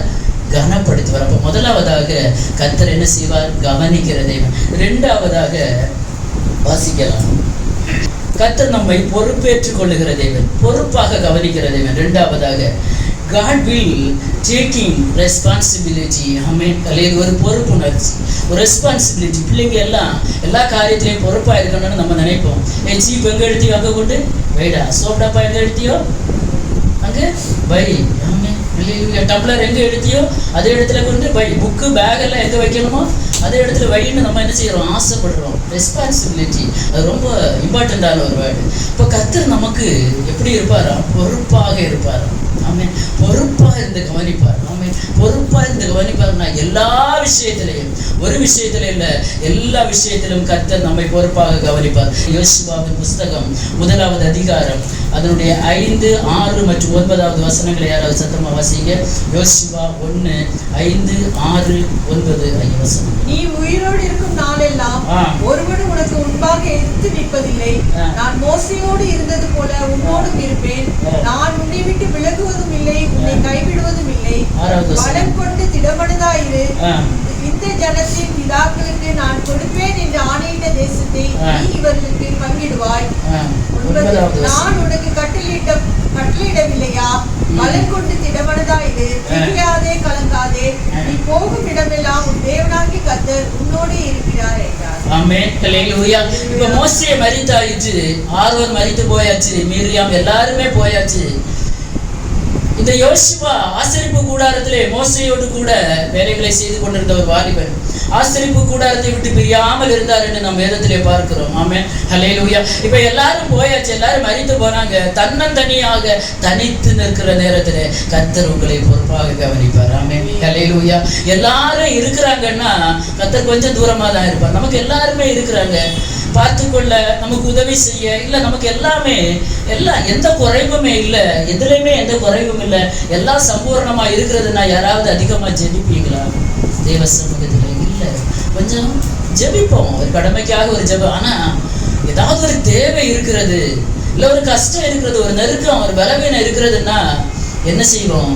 நம்மளை தெரியாமலே கர்த்தரோடு என்ன செய்வோம்? நெருங்குவோம். ஆமென், ஹல்லேலூயா. இந்த இடத்துல யோசுவா தனித்து நின்ற போது கர்த்தர் பொறுப்பா கவனிக்கிறார். பொறுப்பா கவனிக்கிறவங்க ஒரு வார்த்தை சொல்லுவாங்க இல்லையா? பிள்ளைகள் சில நேரங்கள்ல, சில இடங்கள்ல ரோடு கிராஸ் பண்றதுக்கு சில நேரங்களில் பெற்றோர் டக்குன்னு அந்த சைடு போயிடுவாங்க. அப்போ பிள்ளைகள் இந்த பக்கம் நிற்கும். 2 சைடையும் வாகனங்கள் வாரதை கவனிச்சுட்டு சொல்லுவாங்க, வாடா வா, அம்மா தான் கூப்பிடுறேன், வா அப்பா கூப்பிடுறேன், வா தைரியமா. அவங்களுக்கு தெரியும் நான் கூப்பிட்டா என் பிள்ளை என்ன செய்யும்? ரோடை கடந்து வரும். அது மாதிரி சில பிள்ளைங்க தண்ணியில இறங்க என்ன செய்வாங்க? பயப்படுவாங்க. அப்போ பெற்றோர் முதல்ல இறங்கிட்டு சொல்லுவாங்க, வாடா. நான் கையை பிடிச்சிருக்க ஒரு பொறுப்பு. ஆமென். ரோட்ல சைட்ல நடத்தி குட்டி கொண்டு போகும்போது சின்ன பிள்ளைகளா இருந்தா என்ன செய்வோம்? கரத்தை பிடித்திருப்போம். ஏன்னா நம்ம கையை விட்டு பிள்ளை ரோட்ல சாடிடக்கூடாது. பொறுப்பு அது ரொம்ப முக்கியமானது.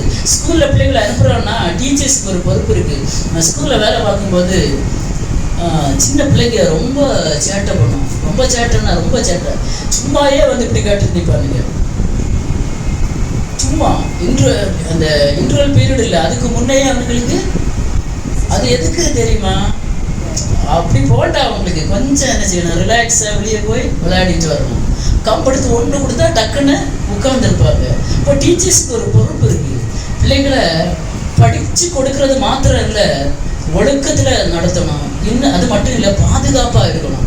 9 மணிக்கு ஸ்கூலுக்கு வந்தாங்கன்னா 4:30 மணிக்கு பள்ளிக்கூடம் விட்டு அந்த பிள்ளைங்களுக்கு பேரண்ட்ஸ் வந்து அவங்கள ஒப்படைக்கிறது வரைக்கும் அந்த டீச்சர்ஸுக்கு என்ன இருக்கிறது? பொறுப்பு இருக்கிறது. அத்தனை பிள்ளைங்களே அனுப்பின பிறகுதான் நாங்கள் என்ன செய்வோம்? போவோம். ஹெச்எம் சொல்லுவாங்க, அத்தனை பிள்ளைகளை போன பிறகுதான் நீங்கள் வீட்டுக்கு போகணும். அது ஒரு பொறுப்பு.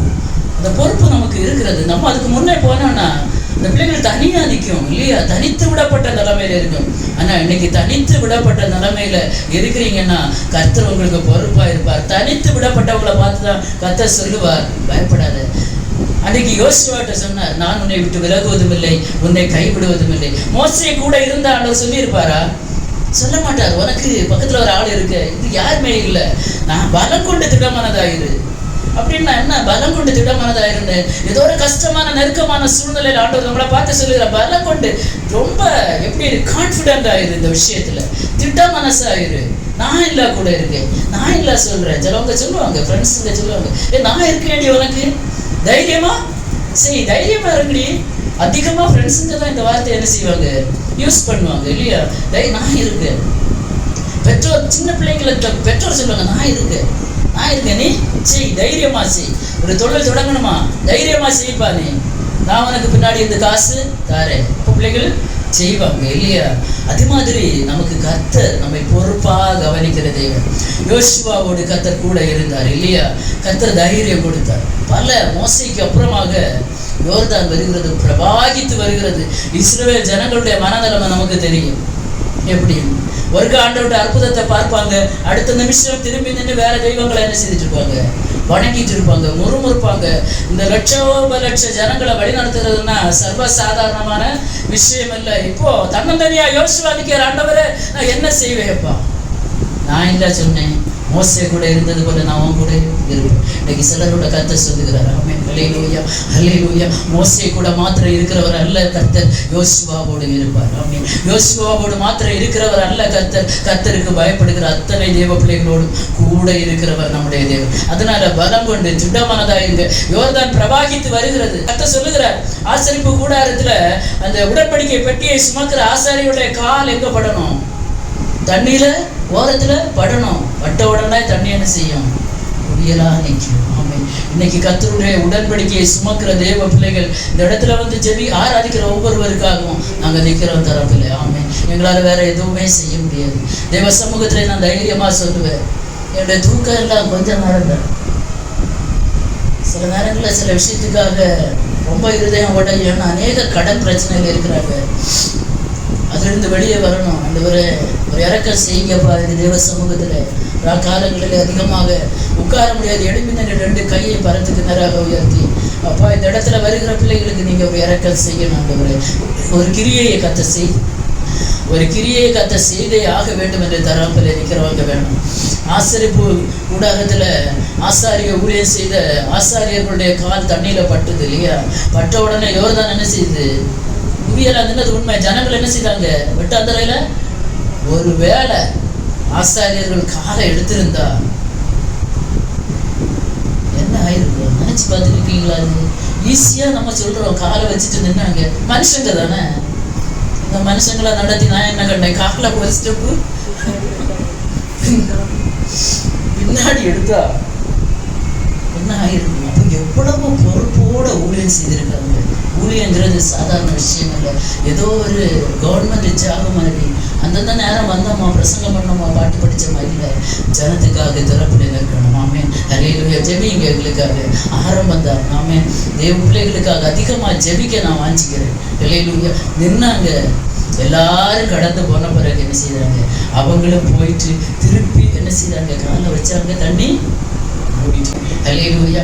எல்லாரோட ஆராதிக்க வருகிற பிள்ளைக்கு என்ன செய்யணும், ஆசீர்வதிக்கப்படணும், மேன்மையான இடத்துல இருக்கணும். கர்த்தர் பொறுப்புள்ள தெய்வம். ஆமென், ஹல்லேலூயா. பொறுப்புள்ளவங்க தான் சொல்ல முடியும், பலம் கொண்டு திடமானதாயிரு, திகையாதே, கலங்காதே. நீ போகும் இடம் எல்லாம், எந்த இடத்துல போறீங்களோ, எந்த இடத்துல எல்லாம் போறீங்களோ, யாருக்கு முன்னாடி போய் நிக்க போறீங்களோ, யோசுவாவுக்கு ஒன்றும் பேச தெரியாதா, ஆனா கர்த்தர் பேசுகிற தேவன். ஆமென். யோர்தான் மாத்திரம் இல்ல, அதுக்கப்புறம் ஒரு பெரிய எரிகோ இருக்கிறது. ஆமென், ஹல்லேலூயா. அந்த எரிகோயை எப்படி அதை உடைக்கணும்னு எல்லாம் கர்த்தர் படிச்சு கொடுக்கிறார். கொஞ்சம் கொஞ்சமா சொல்லி கொடுக்க அப்படியே செய்கிறார். பொறுப்பா ஒருத்தர் பொறுப்பேற்கிறாருன்னா யாரதான் நம்ம நம்பணும், கர்த்தரை மாத்திரம் நம்புங்க. அவர் பொறுப்பேற்றாருன்னா அவர் விட்டு விடுகிற தெய்வன் அல்ல. யோர்தான் வரட்டுமே, அந்த நேரத்துல யோர்தான் கரை புரண்டு ஓடுன நேரம். ஆமென். அறுப்பு காலத்துல யோர்தான் என்ன செய்யுமா, கரை புரண்டு ஓடுமா. அப்போ ஜனங்கள் நினைச்சிருக்கிறாங்க, இது சாத்தியமா? இன்னைக்கு அப்படிப்பட்ட யோசுவாக்கள் இல்லை, எழுப்பணும், கர்த்தர் எழுப்பணும். ஆமென், ஹல்லேலூயா. மோசேக்களை கர்த்தர் எழுப்பணும். தேவ பிள்ளைகளே, ஒரு ஆசாரியன், வேதத்தை சுமக்கிறவன், ஆமென், உடன்படிக்கையை சுமக்கிற ஒரு ஆசாரியன், ஆமென், ஹல்லேலூயா. உடன்படிக்கை பெட்டியை சுமக்கிற ஒரு தேவ பிள்ளை ஒவ்வொருவருக்காக தரப்புல நின்னாங்கன்னா இன்னைக்கு அத்தனை பேர் ஆசீர்வதிக்கப்படுவீங்க, விடுவிக்கப்படுவீங்க. இன்னைக்கு கிறிஸ்தவ சமுதாயத்துல ஒரு பெரிய மாற்றங்கள் வரணும். ஏதோ கூட்டம், சண்டே கூட்டம் நடத்தணும், வெனஸ்டே பைபிள் ஸ்டடி நடத்தணும், ஃப்ரைடே ஃபாஸ்டிங் பிரேயர் நடத்தணும், ஒப்புக்கு மாரடிச்சுங்கிற நிலைமைகள் மாறணும். என்னுடைய ஆசை எல்லாம் வருகிற தேவ பிள்ளைகள் விடுவிக்கப்படணும். ஏதோ எல்லாருக்காகவும் ஏதோ ஒரு ஊழியம் செய்கிறோம், அந்த கான்செப்ட்ல நாங்கள் வரல. கர்த்தர் உடைச்சு கொண்டு வந்தார். ஹல்லேலூயா. கர்த்தருக்கு ஒரு ஆளை தேவைன்னா, நான் ஸ்கூல்ல வேலை பார்க்கும்போது நினைச்சேன், என் வாழ்க்கையை நீ செஞ்சுக்கிட்டு கவர்மெண்ட் ஸ்கூல் தான், பிடிஏல இருந்து ஒரு சீட்டு கிடச்சி உள்ளே போனேன். 2 வருஷம் முடிச்சா அங்கேயே ஒரு எக்ஸாம் எழுதி அடுத்த வேலையில் பர்மனெண்ட் ஆகலாம். 1.5 வருஷத்துல கல்யாண காரியம் ஆகிறது. 2 டிஸ்ட்ரிக்ட். ஆனாலும் டீச்சர்ஸ் ஹெச்எம்எல்லாம் சொன்னாங்க, பத்மா மேரேஜ் எல்லாம் நல்லது, நீங்கள் மேரேஜ் பண்ணிட்டு இங்கேயே இருங்க, வேலைக்கு வாங்க. இன்னும் 6 மந்த், ஒன்லி 6 மந்த் தான் உங்களுக்கு இருக்குது. இதை முடிச்சிங்கன்னா எக்ஸாம் எழுதி நல்ல வேலை உங்களுக்கு கிடைக்கும். நான் ரொம்ப சந்தோஷமாக இருந்தேன். அப்போது அந்த சந்தர்ப்பத்தில் ஒரு நாள் எங்கள் சர்ச்சில் ஒரு காத்திருப்பு கூட்டம், ஒரு எழுப்புதல் கூட்டத்துக்கு கேரளாவிலேருந்து ஒரு பாஸ்டர் வந்திருக்காரு.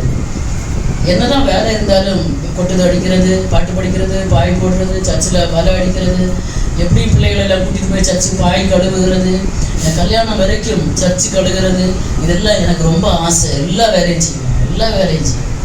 இப்போ ஒரு நாள் ஒரு மீட்டிங்கில் போய் நாங்கள் ஃப்ரெண்டில் நான் உட்காந்துருப்பேன். ஃப்ரெண்டில் பிள்ளைங்க இருப்பாங்க, அடுத்து வாலிப பிள்ளைங்க நாங்கள் இருப்போம் லைனாக. அந்த பாஸ்டர் பிரசங்க தொடங்குறதுக்கு முன்னே ஓடி வந்து எனக்கு தலையில் கை வச்சு சொன்னார், நீ நினைக்கிறது மாதிரி இந்த வேலை உனக்கு இல்லை, இந்த வேலை உன்னை விட்டு போகும், வேலையிலேயே நீ இருக்கலான்னு நீ நினைக்காத. அவர் மலையாளத்தில் சொன்னார், நீ என்னுடைய ஊழியத்தை செய்ய வேண்டும் என்று. ஆனால் அந்த நேரத்தில் அதை கேட்டுட்டு நான் அப்படியே விட்டுட்டேன். இந்த வாலிப ஸ்டேஜில் அதை பற்றி அந்த ஊழியத்தில் எல்லாத்துலேயும் பங்கெடுத்துட்டு இருந்தாலும் இந்த வேலையை விடணுங்கிறதான அந்த கான்செப்ட் எனக்கு இல்லவே இல்லை. அதனால அதை இந்த காதில் வாங்கி இந்த காதில் விட்டேன். அது மாதிரி பல நேரங்களில் ஒரு மிஷினரி ஒருத்தர் வந்திருந்தார். பெருமைக்காக சொல்கிறேன்னு யாரும் நினைக்காதுங்க. கர்த்தருக்கு ஒருத்தர் தேவைன்னா அவர் எப்படி கொண்டு வருவார் என்கிறதான அந்த எக்ஸாம்பிள் நான் என்னையே சொல்ல விரும்புகிறேன். அப்போது மலையாளம், தமிழ், இங்கிலீஷ் அந்த 3 பைபிளை நான் வச்சுருப்பேன். மிஷினரிஸ் வந்தால் இங்கிலீஷ் வாசிக்க சொல்லுவாங்க. கடற்கடன்னு வாசித்தேன். அவர் ஓடி வந்து தலையில் கை வச்சு ஒரு ப்ராஃபஸி சொன்னார், ஒரு பெரிய ஆளாகுவனே அவனுடைய ஊழியத்தை செய்வேன், நடுக்கூட்டத்திலே சொன்னார். ஆனால் அப்போ எல்லாம் அதை கேட்டு அப்படி நான் விட்டுட்டேன். பல நேரம் பல தேவ மனிதர்கள் இதை தான் சொன்னாங்க. எனக்கு ஆசை, ரொம்ப கஷ்டப்பட்டவன் வாழ்க்கையில் எப்படியாவது சம்பாதிக்கணுங்கிறதான ஒரு மணி மைண்டு தான் என் வாழ்க்கையில் இருந்தது. ஆனால் ஊழியம், சபையில் சண்டே ஸ்கூல் ஊழியம், வாலிபர் கூட்டங்கள், அது எல்லா காரியத்திலும் இருந்தாலும் கர்த்தர் நம்ம குறித்து நினச்சது நடக்கலைன்னா, அவருக்கு ஒரு ஆள் தேவைன்னா, நம்மளோட படித்தவங்க இருக்காங்க, அழகுள்ளவங்க இருக்கிறாங்க, நல்ல ஐஸ்வர்ய பேக்ரவுண்ட் உள்ளவங்க இருக்கிறாங்க. ஆனால் ஒன்றுமில்லாத நம்ம ஆண்டவருக்கு வேணும்னா பிடிக்க வேண்டிய இடத்துல பிடிச்சார், உடைக்க வேண்டிய இடத்துல என்ன செய்தார், உடைச்சி சுக்கு நூறாக்கி திருப்பி ஒரு குயவனுடைய கரத்தில் ஒரு பாண்டம் செய்யும்போது முதல்ல அது உடைச்சி அது எந்த ரூபமே இல்லாமல் போனது மாதிரி போச்சு. ஆனால் குயவனுக்கு ஒரு நம்பிக்கை இருந்தது, திருப்பி இந்த பாண்டத்தை வரைஞ்சா இது பயன்படும். ஆமென், ஹல்லேலூயா. அநேகர் இன்னைக்கு உடைச்சி நொறுக்கிறாருன்னா, ஹல்லேலூயா, இதோட விட்டு விட இல்லை, அவர் உடைச்சி நொறுக்கிறது. ஒரு நம்பிக்கை இருக்கிறதுனால தான் என்ன செய்வாரா, திருப்பி வனைவாராம். ஆமென். குயவனுக்கு கருத்தில் கெட்டு போனது உண்மைதான், ஏதோ ஒரு சூழ்நிலையில கெட்டு போனது உண்மைதான். ஆனா கீழே போடல அவரு. அதை வச்சு அதே களிமண்ணை வச்சு இன்னொரு பாத்திரமாக இன்னொரு நியூ ஜெனரேஷன்ல, ஆமென், ஹல்லேலூயா, இன்னொரு புதுசா ஒண்ணு மாற்றம்ங்கிறதுக்காக தான் இந்த உடைவு. ஆனா ஏதோ ஒரு சூழ்நிலையில நம்ம தவறணும், அது உண்மை. ஆமென், ஹல்லேலூயா. அதை நம்ம நினைச்சு பார்க்கணும். ஆண்டவரே, எந்த இடத்துல நாம் விழுந்தோமோ, எபேசு சபைக்கு ஆவியானவர் சொல்லும்போது சொல்லுவார், நீ ஆதியில் கொண்டிருந்த அன்பை விட்டாய் என்று உன் பேரில் எனக்கு ஒரு குறை உண்டு.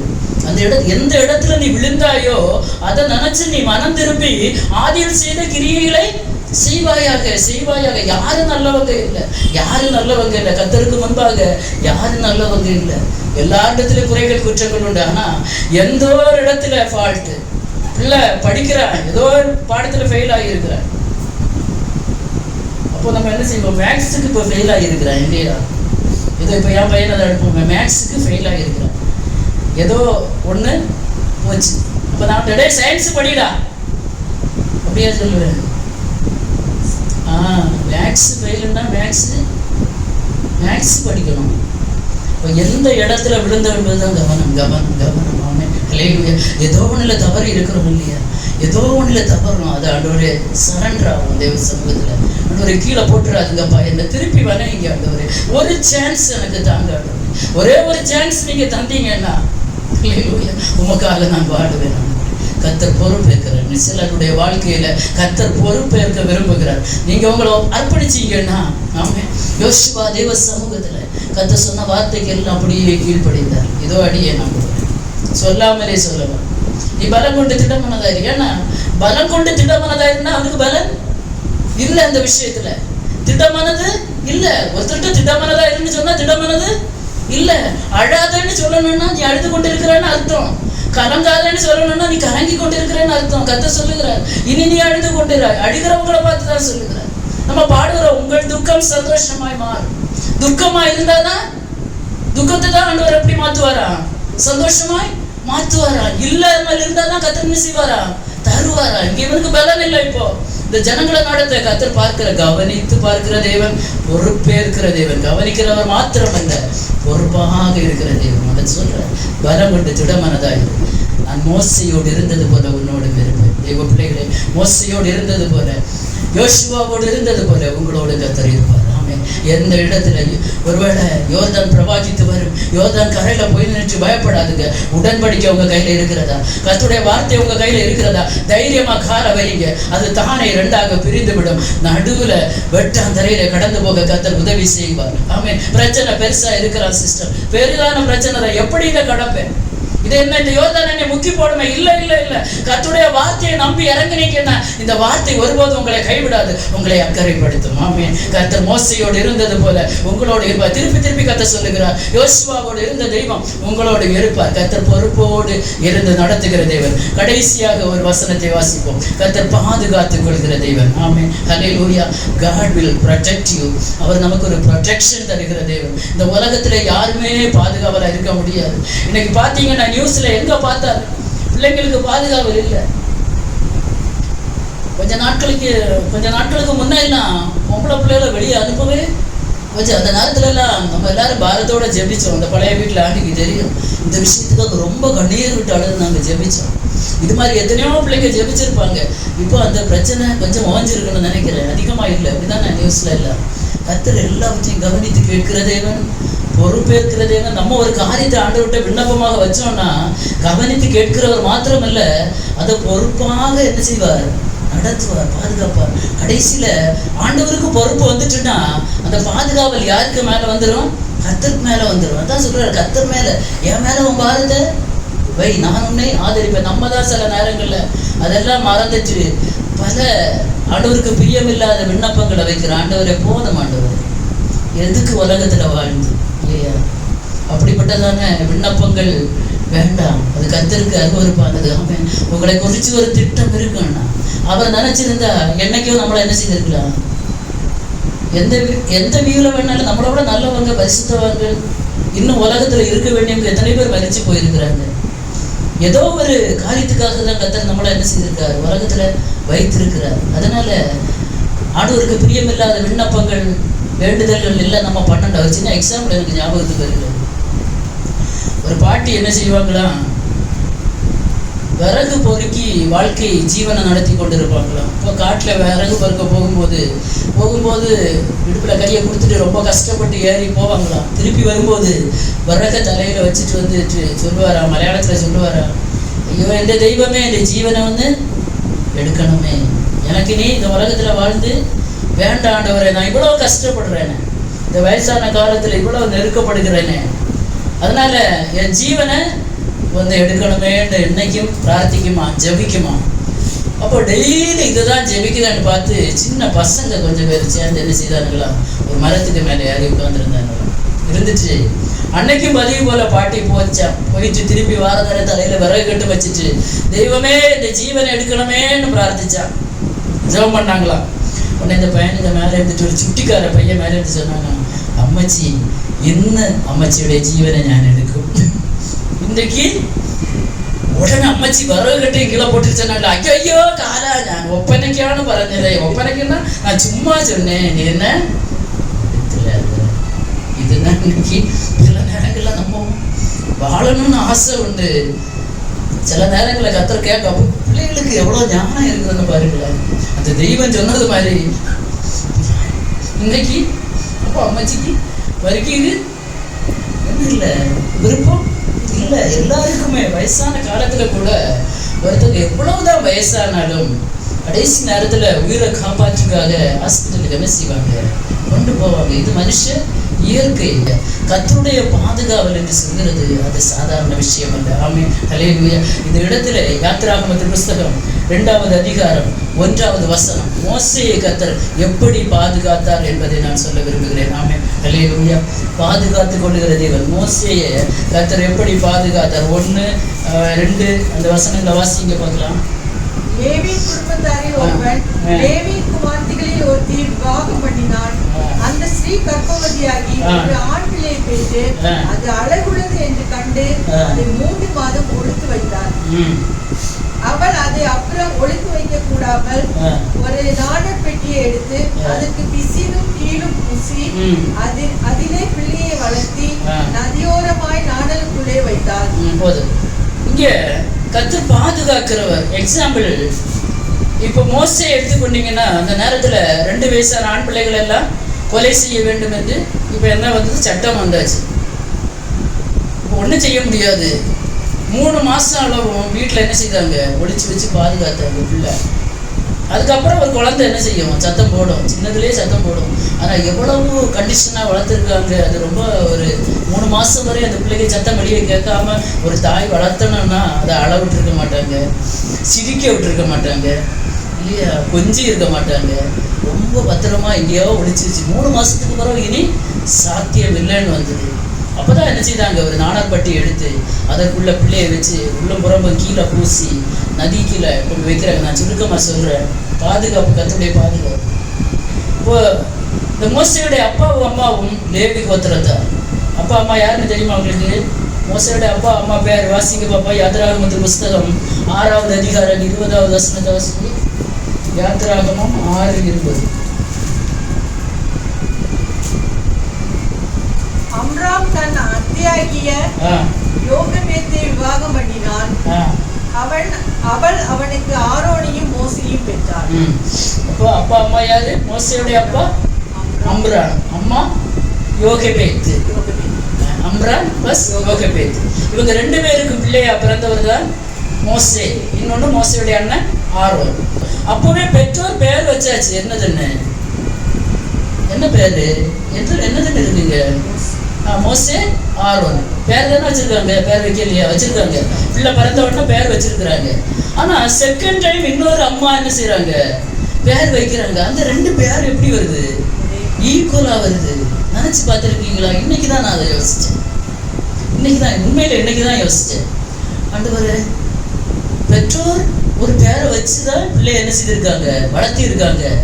ஆனா ஒரு கிரிட்டிக்கல் சிச்சுவேஷன் வந்தப்போ பிள்ளைய இப்போ நைல் நதியில விட்டுருக்காங்க.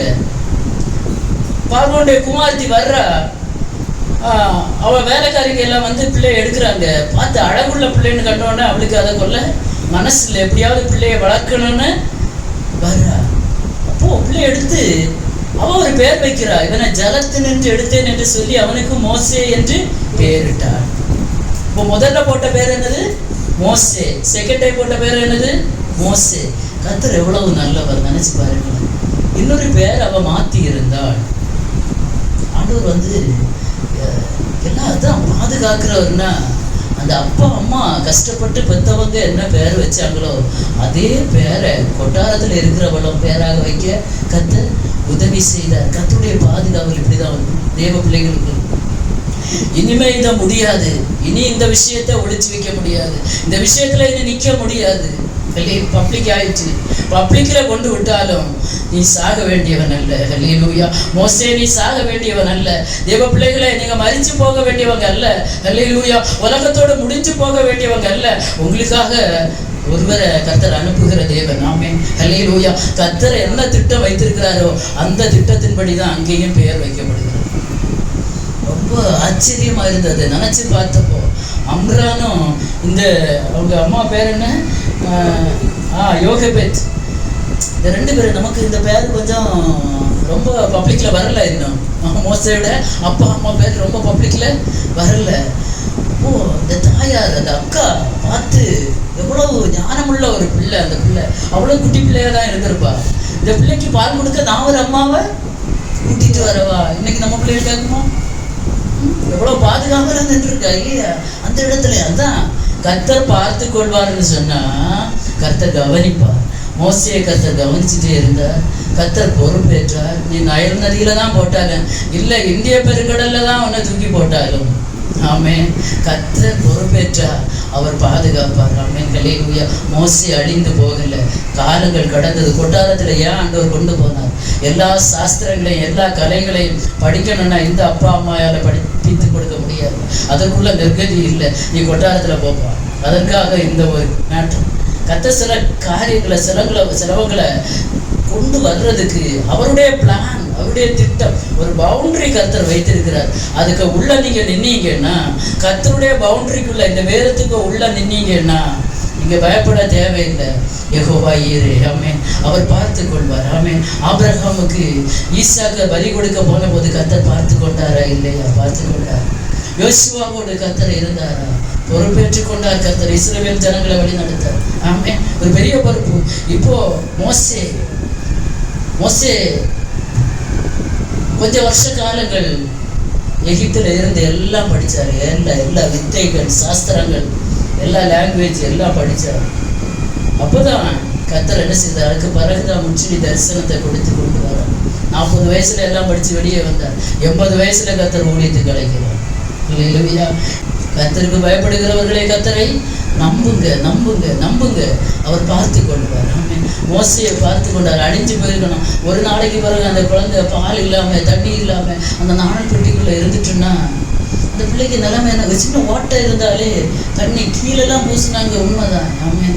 ஒருவேளை பை சான்ஸ் ஏதோ ஒரு பிரச்சனை வந்தது, இல்லை ஏதோ ஒரு மிருகம் பார்த்தது, கர்த்தர் அவளை குளிக்க அனுப்புறாருங்க. பிள்ளை அக்காக்காரி ஒழிச்சு நின்று பார்த்துட்டு இருக்கிறான். பால் கொடுக்க தாய் தயாரா இருக்கிறார். பெற்ற தாய். கர்த்தருடைய காரியங்களை நினைச்சு பார்த்தீங்கன்னா இதெல்லாம் நினைச்சு பாருங்க. ஆண்டவரை இப்படியெல்லாம் நடத்தி இருக்கிறீங்க. ஆதி பரிசுத்தவான்களுடைய வாழ்க்கையில இப்படியெல்லாம் நடத்தி இருக்கிறீங்க ஆண்டவரே. சும்மா இல்லை, அவங்க யெகோவா ஈரே என்று சொல்லி பலிபீடம் கட்டி அன்றைக்கு ஆபிரகாம் பலியிட்டாருன்னா சும்மா இல்லை சிஸ்டர். நம்புங்க. ஏதோ கிரிட்டிக்கல் சிச்சுவேஷன் முடியாதுதான், நம்புங்க. கர்த்தர் பார்த்து கொள்வேன்னு சொன்னா அவர் பார்த்து கொள்வார். யெகோவா ஈரேன்னா யெகோவா ஈரே தான். அதை மிஞ்சி வேற இல்லை. ஆமென். இத்தனை திரளான சாட்சிகள், மேகம் போன்ற திரளான சாட்சிகள் நம்மை சூழ்ந்து கொண்டு இருக்க, பாரமான யாவற்றையும் நம்மை சுற்றி நெருங்கி நிற்கிற எல்லா பாரத்தையும் விட்டுவிட்டு விசுவாசத்தை துவக்குகிறவரும் முடிக்கிறவருமாய் இருக்கிற இயேசுவை நோக்கி நமக்கு நியமித்திருக்கிற பாதைகளே நாம் எப்படி ஓடணுமா? பொறுமையோடு ஓடுங்க. கர்த்தரை நம்புங்க. ஹல்லேலூயா.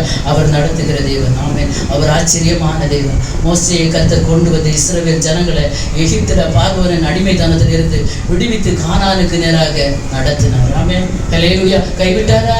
கைவிடல. யெகோவா ஈரேன்னா சும்மா இல்லை. அவர் சொன்னதுதான். ஹல்லேலூயா. இது ஒரு மனுஷ வார்த்தையா நீங்க எடுக்காதீங்க.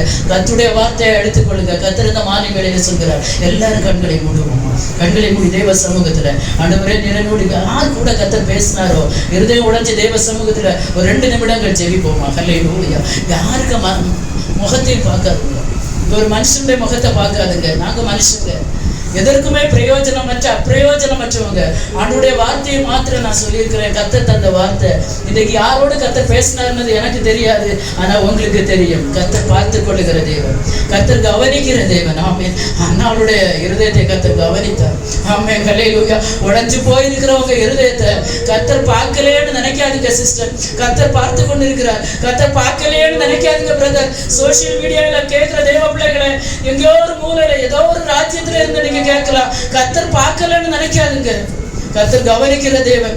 இந்த பார்த்து கொள்வார் என்கிறதற்கு உள்ளே 3 காரியங்கள் அடக்கி இருக்கிறது. 1 கவனிக்கிற தேவன், 2வது பொறுப்பேற்கிற தேவன், 3வது பாதுகாக்கிற தேவன். ஆமென். ஆபிரகாமுக்கு கர்த்தர் சொன்னது போல ஹல்லேலூயா அவர் கவனித்தார்.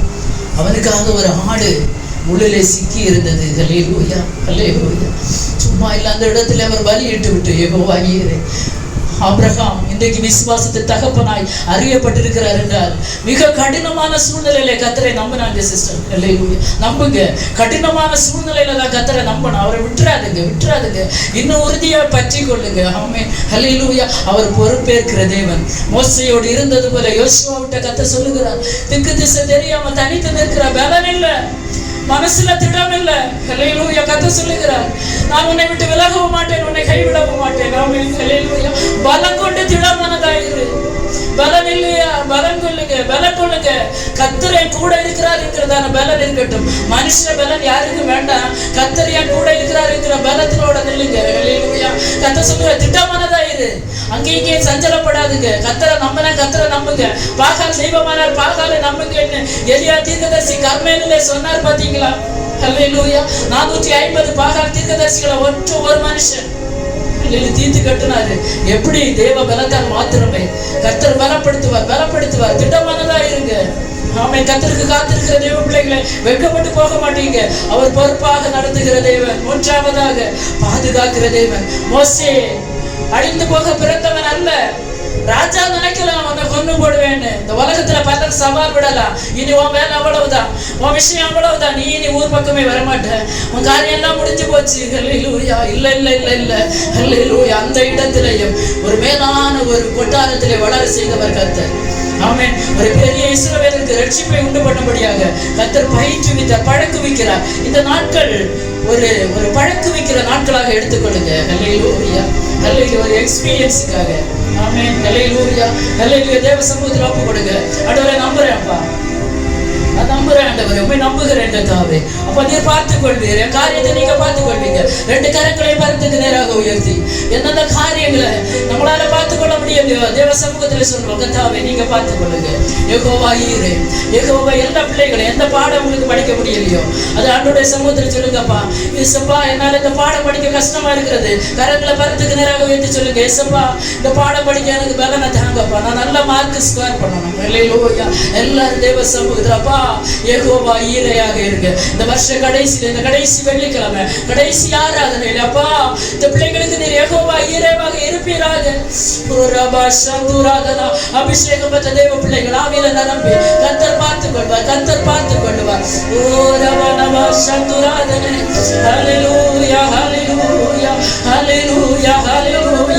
அப்பா நீர் பார்த்துக் கொள்ளுகிற தேவன் அப்பா, நீர் கவனிக்கிற தேவன் ஆண்டவரே, நீர் ஒவ்வொருவரையும் பொறுப்பேற்றுக் கொள்கிற தேவன் அப்பா. ஆண்டவரே நீர் பாதுகாக்கிற தேவன் ஆண்டவரே. ஹல்லேலூயா. எவ்வளவு கடினமான சூழ்நிலையிலும் நீர் விடுகிற தேவன் அப்பா. அப்பா நீர் பார்த்துக் கொள்வேன் என்று சொன்னா நாங்கள் அப்படியே நம்புகிறோம் ராஜா. நீர் பார்த்துக் கொள்வீராக இந்த விஷயத்துல. ஆண்டவரே ஏதோ ஒரு சூழ்நிலையில தேவ பிள்ளைகளுக்கு அனுகூலமா இருங்கப்பா, அனுகூலமா இருங்க ஆண்டவரே. ஹல்லேலூயா. நாம் நம்புவதற்கு ஒன்றும் இல்லை என்றாலும் நம்புவேன் என் இயேசு ஒருவரை. நான் நம்புவதற்கு ஒன்றும் இல்லை என்றாலும் நம்புவேன் என் இயேசு ஒருவரை. நம்புவேன் என் இயேசு ஒருவரை. நம்புவேன் என் இயேசு ஒருவரை. எல்லாரும் சேர்த்து சொல்லலாமா? நம்புவேன் என் இயேசு ஒருவரை. நம்புவேன் என் இயேசு ஒருவரை. நான் நிற்கும் போவே நிலை குலைந்து அழித்தாலும் என் நம்பிக்கையின் அஸ்திவாரம் அசைத்தாலும் நான் நம்புவதற்கு ஒன்றும் இல்லை என்றாலும் நம்புவேன் என் இயேசு ஒருவரை. நான் நம்புவதற்கு ஒன்றும் இல்லை. எல்லாரும் சொல்லலாமா? நம்புவதற்கு எதுவுமே இல்லப்பா, நம்புவதற்கு எதுவுமே இல்லப்பா இந்த உலகத்துல. நம்புவேன் என் இயேசு ஒருவரை. நான் நம்புவேன் என் நான் நம்புவேன் என் இயேசு வருவதை. நான் நம்புவேன். எல்லாரும் வாய்களை திறந்து நம்புவேன் என் இயேசு. நான் நம்புவேன் அப்பா, உண்மை மாத்திரமே நம்புவேன் ஆண்டவரே. அப்பா நம்புவதற்கு ஒண்ணுமில்லப்பா, நான் நம்புவது